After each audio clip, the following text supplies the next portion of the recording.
Bienvenue dans Éduquer sans s'oublier, le rendez-vous des pros de l'éducation qui veulent accompagner les jeunes avec sens et sans s'épuiser. Je suis Marie, passée de l'ado désengagée à la CPE engagée. Ici, on va explorer ensemble les postures, partager des outils concrets et ouvrir des pistes pour garder le cap. Pour eux, mais aussi pour vous. Parce qu'accompagner les jeunes, c'est les comprendre, mais c'est aussi apprendre à prendre soin de soi. Bonjour et bienvenue dans ce nouvel épisode Éduquer sans s'oublier.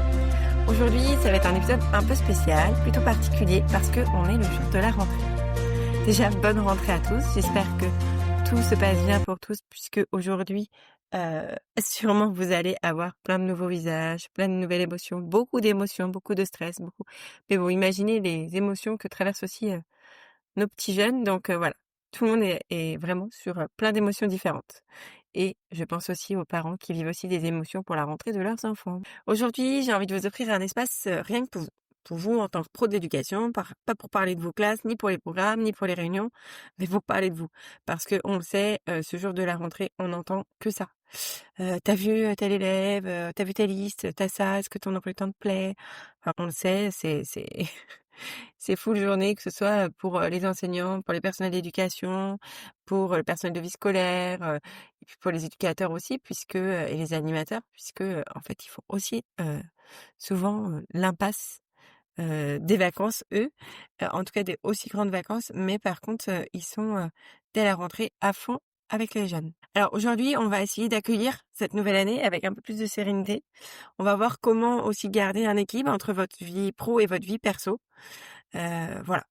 L'idée, c'est de commencer par une petite visualisation que je vais vous proposer. Ensuite, de voir les 3 piliers pour une année équilibrée. Et puis, on finira sur comment préserver son espace perso dans un contexte pro. Voilà, j'espère que le programme va vous plaire. En attendant, on va commencer par une visualisation, pardon. Donc, ce que je vous propose, c'est de faire un petit exercice. Essayez de vous mettre dans un endroit calme, dans un endroit où vous vous sentez apaisé. Si vous aimez les bougies, pourquoi pas. Si vous aimez être assis en tailleur sur votre lit, pourquoi pas. Si vous aimez être dans votre canapé, pourquoi pas. Si au final, vous aimez, je sais pas, être assis sur un banc, assis sur une chaise, enfin bref, faites ce que vous voulez. Et maintenant, prenez une grande inspiration, soufflez doucement et on y va. Maintenant, imaginez que l'année scolaire est terminée. On est au mois de juillet 2026 et vous venez de ranger vos affaires dans la salle des professeurs ou vos affaires dans votre bureau de vie scolaire et de fermer la porte du bureau. Comment vous sentez-vous? Est-ce que vous vous sentez plutôt fatigué mais fier? Plutôt apaisé? Plutôt énergisé? Plutôt ressourcé? Est-ce qu'au contraire, vous attendez les vacances avec impatience? Quelles réussites vous viennent à l'esprit? Est-ce qu'il y a un projet qui a particulièrement bien marché? Est-ce qu'une relation s'est renforcée? Ou est-ce que simplement vous êtes heureux d'avoir obtenu dans la durée, vous avoir tenu dans la durée, sans vous être oublié? Maintenant, visualisez une scène précise. Peut-être le sourire d'un élève, peut-être le merci d'un parent, un moment entre collègues, une soirée tranquille où vous êtes chez vous et où vous vous dites cette année j'ai enfin trouvé mon équilibre. Voilà. Prenez vraiment le temps. Prenez le temps de ressentir ça, de vivre ce moment où vous avez particulièrement le sourire, que vous avez particulièrement bien vécu, qui vous amène de la joie. Parce que c'est cette image-là que vous allez garder comme boussole pour les mois qui vont venir. Ce que je vous propose, c'est d'ancrer cette image en vous et peut-être d'y associer un petit mot ou un petit geste. Par exemple, je sais pas, OK. Et quand vous vous direz OK parce que c'est difficile dans un moment dans la classe, vous repenserez à ce moment-là. Ou alors, tout simplement, vous frottez un peu la joue et vous saurez qu'il faut penser à cette image-là. Ancrez bien cette image où vous vous sentez bien, où vous vous sentez apaisé et vous vous sentez à votre place. L'idée, en fait, pour démarrer cette nouvelle année, c'est de créer une intention. C'est pas en fait de faire une to-do list interminable ou de faire des objectifs à rallonge, des projets à rallonge. C'est vraiment d'avoir une intention, une direction dans laquelle vous avez envie d'aller. Essayez déjà de créer cette fameuse intention, de savoir ce que vous avez envie d'y mettre pour vous. Est-ce que c'est plutôt le côté lien avec les jeunes? Est-ce que c'est plutôt le côté projet? Est-ce que c'est plutôt le côté personnel, équilibre pro-perso? Est-ce qu'au contraire, vous avez envie de monter en compétence sur quelque chose? Voilà. essayez de mettre une intention sur cette année qui va commencer aujourd'hui. Une fois que vous avez visualisé cette intention et qu'elle est pour vous prête pour une nouvelle année, je vous conseille de l'écrire sur votre agenda notamment, puisque on a tous un petit agenda, que ce soit l'agenda de l'enseignant ou l'agenda qui est dans le cartable parce qu'on y met toutes nos données pro et perso. Voilà. Ça peut être aussi en fond d'écran sur votre portable. Ça peut beaucoup vous aider. Maintenant, on va passer un peu moins sur le côté visualisation, mais sur plutôt du théorique avec les 3 piliers pour une année équilibrée. Vous allez voir, on va essayer de mêler théorie et pratique. Le premier pilier que j'avais envie de vous partager, c'est la clarté. En fait, j'ai l'impression que souvent, on a envie d'aller un peu partout, de s'éparpiller, de faire 100 projets, de faire toutes les sorties scolaires, de s'impliquer partout, et puis on est complètement épuisé. Donc il y a ça, ou alors à l'inverse, en fait, il y a tellement de choses qu'on a envie de s'impliquer dans rien du tout, et puis on sait plus comment s'investir, on sait plus par où commencer pour faire des nouveaux projets, de l'innovation, etc., etc.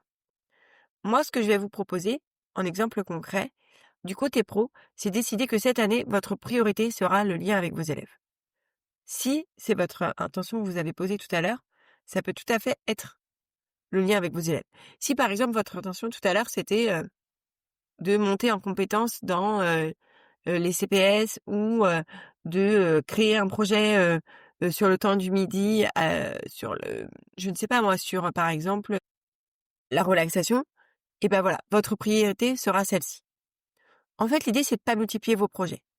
C'est de soigner les petits rituels de la classe, soigner les petits rituels de l'étude, l'accueil que vous avez avec les élèves, l'écoute que vous avez, mais en fait de pas vous éparpiller sur 50 000 projets. Consacrez-vous à un projet à la fois, un petit pas après l'autre. Au niveau perso, je vous conseille aussi de mettre une priorité. Par exemple, ça peut être de passer plus de temps de qualité avec vos enfants. Ça peut être d'avoir une organisation rituelle pour le linge. Ça peut être, je sais pas, ça peut être plein de choses en fait, de d'être minimaliste dans vos objets. Ça peut être beaucoup de choses différentes. Ce que je veux dire en fait, c'est que il va falloir dire non à certaines choses aussi. C'est que par exemple, si votre priorité c'est de passer plus de temps de qualité avec vos enfants, bah peut-être que non, ce soir-là vous allez pas aller boire un verre avec une copine parce que vous avez pas vu vos enfants de la semaine quasiment. Ou à l'inverse, si votre nouveau temps, votre nouvelle priorité c'est d'avoir un peu plus de temps pour vous, bah peut-être que vous allez dire non à vos enfants pour les emmener au City Park ou voilà, des choses comme ça. Il va falloir vraiment suivre vos priorités, suivre vos valeurs, vous suivre vous tout simplement. Et pour ça, je pense que le meilleur des piliers, c'est la clarté. Et pour être clair, il faut poser les choses. Ce que je vous propose comme petit exercice, c'est de noter 3 priorités maximum pour votre année. Ça peut être 2 pros et une perso, ou alors l'inverse, 2 persos et une pro. L'idée, c'est que ça vous aide à dire oui ou non plus facilement dans vos tâches. Maintenant, le deuxième pilier que j'ai envie d'évoquer, c'est l'énergie. Vous savez, on ne peut pas être un fou si on n'a pas d'énergie. On sait que généralement, vous êtes des pros passionnés, mais votre énergie, en fait, elle n'est pas infinie. L'idée, en fait, c'est d'apprendre à la préserver. Je vais vous donner des exemples concrets.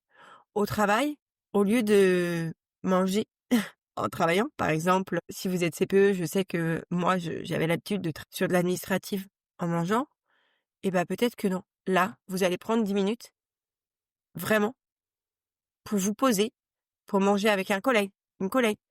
Et d'ailleurs, 10 minutes, c'est pas assez. Qu'on soit d'accord, c'est pas assez. Peut-être que, alors, si vous voulez, vous allez manger très rapidement en 10 minutes, et puis après, vous allez marcher 10 minutes avec un collègue ou avec quelqu'un, ou tout seul. Mais voilà, prendre le temps pour recharger vos batteries. À la maison, ça peut être une soirée où vous vous autorisez à ne rien faire. Aucune tâche domestique, aucune tâche professionnelle, juste pour regarder un film, lire, ou ne rien faire, ou faire une séance de sport. Vous voyez? En fait, c'est toutes ces micro-pauses, c'est tout ce temps, en fait, où vous allez recharger vos batteries, qui vont vous permettre d'être plus efficace sur les temps où vous allez, en fait, être à fond, tout simplement. Si vous voulez être à fond pendant 1 heure de cours, ou si vous voulez être à fond pendant la pause méridienne pour animer des projets, et ben il faut à côté vous préserver sur des petits temps. Alors je suis pas la mieux placée pour vous parler de tout ça, par rapport à quand j'étais CPE puisque j'avais vraiment du mal à le faire. Et pour autant, il y a une année où j'ai plus réussi à le faire et je pense que ça a été l'année où j'ai eu le plus d'énergie. Maintenant, ce que je vous propose, c'est un petit exercice simple qui va être sur de la respiration. Parce que les micro-pauses, ça peut être aussi ça, une respiration constante. En fait, entre deux classes, ou alors une musique qui va être ressource dans la voiture au moment où vous rentrez chez vous, ou un podcast, par exemple. Enfin, voilà, des petites choses comme ça. Si on part sur un exercice de respiration, moi, j'aime beaucoup la respiration en carré. Parce qu'elle est rapide, parce qu'elle est... Voilà. La respiration en carré, c'est 4 inspirations, on bloque 4, on expire 4 et on rebloque 4 et on recommence. Vous verrez, essayez par exemple cette semaine, je sais pas, ça peut être entre chaque cours, vous essayez d'en faire par exemple quand vous marchez pour aller vers la salle des enseignants ou quand vous marchez pour aller je sais pas où, essayez de faire ça en même temps. Déjà d'une, c'est super discret, de deux, ça va vous faire vraiment du bien et vous allez voir la différence. Maintenant, le troisième pilier que je veux évoquer avec vous, c'est le lien. On est d'accord, on est sur des métiers où le lien est primordial. Le lien, c'est vraiment ce qui va vous nourrir, ce qui va vous porter tout au long de votre journée dans nos métiers de pro à l'éducation. On est d'accord, on peut pas vivre nos métiers seuls et encore plus dans la difficulté. Maintenant, si je dois vous montrer des exemples concrets par rapport à ce lien, avec les collègues, il faut que vous essayiez de les voir comme des points ressources. Ça veut dire que moi, je vous conseille d'avoir un binôme. Je trouve que c'est bien. C'est hyper important en fait de pouvoir échanger vos pratiques, vos galères, vos réussites avec un ou une collègue, mais vraiment un binôme. Essayez de trouver votre binôme, celui qui en fait vous trouvez qu'il a un peu les mêmes pratiques que vous, qu'il a un peu les mêmes galères, etc., etc. Je pense que si vous arrivez à faire ce binôme, vous allez pouvoir relâcher la pression à plusieurs reprises et ça va vraiment vous faire du bien. Avec vos proches, moi, ce que j'aime bien faire, c'est partager une petite victoire de la journée, même si elle est minuscule. Vous savez, vous pouvez partager avec vos enfants. Aujourd'hui, un élève m'a dit merci quand je lui ai rendu son devoir. Voilà.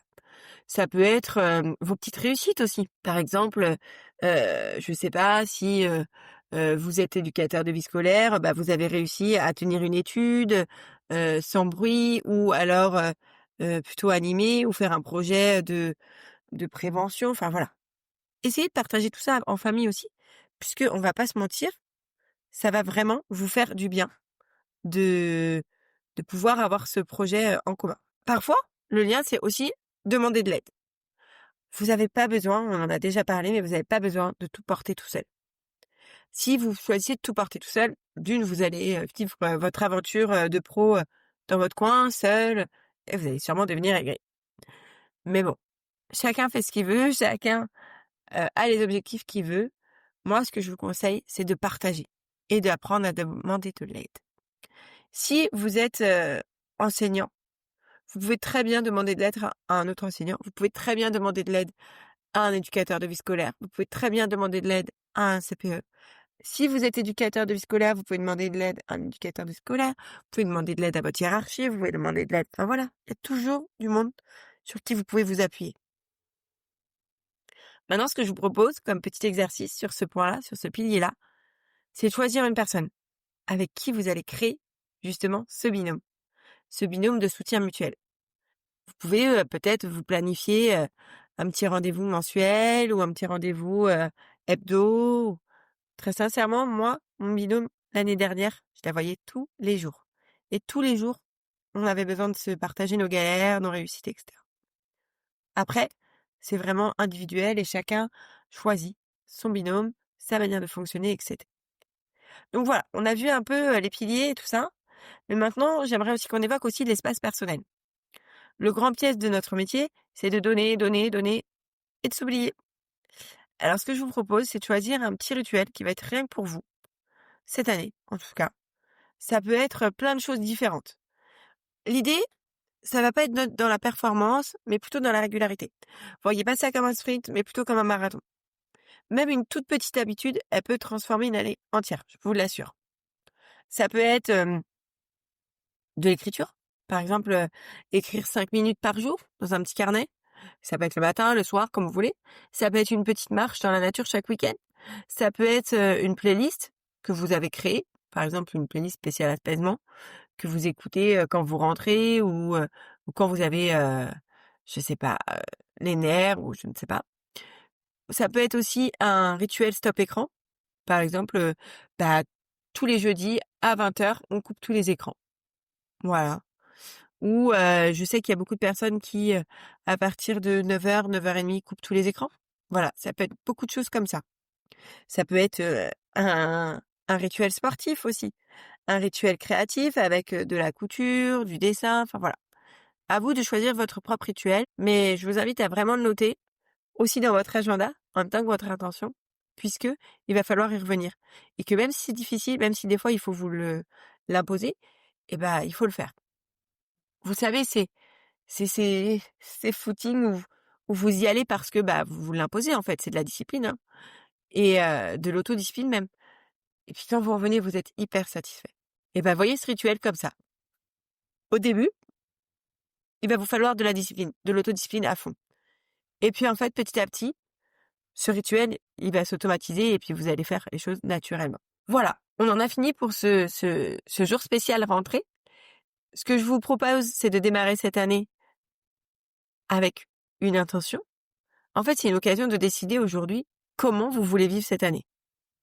N'oubliez pas, il n'y a pas besoin de révolutionner votre quotidien. Je vous rappelle vos petits exercices du jour, un petit pas à la fois. Posez vos 3 priorités. Testez une respiration. Ça peut être aussi la 4-7-8 si vous avez envie. Je vous l'évoquerai plus tard si vous voulez, mais essayez. Ça peut être, il y a plein de respirations possibles. Vous pouvez les trouver aussi sur Internet. Lancez votre rendez-vous avec votre binôme et préservez-vous avec un petit rituel rien que pour vous. Ça fait 4 exercices. On est d'accord, ça fait un peu beaucoup, mais je vous assure que posez vos priorités. Trouvez votre respiration. Trouvez le rendez-vous avec votre collègue et posez votre rituel rien que pour vous. Très sincèrement, le temps de trouver tout ça, en 10 minutes, un quart d'heure, c'est fait. Après, ce sera des petites choses à faire au quotidien. Mais vraiment, ça prend pas de temps, en fait. Et puis, très sincèrement, je pense que c'est du temps que vous avez déjà en place. Il faut juste mieux l'investir. Gardez en tête la visualisation du début avec l'image de vous qui, en juillet prochain, vous serez fiers, vous serez apaisés et vous serez pas vidés, pas complètement vidés, pas sur les rotules, enfin voilà. N'oubliez pas ce moment d'ancrage et puis je vous souhaite une très belle rentrée, remplie de sens, remplie d'énergie et je vous souhaite beaucoup de beaux moments pour cette belle année qui commence et je vous dis à très vite.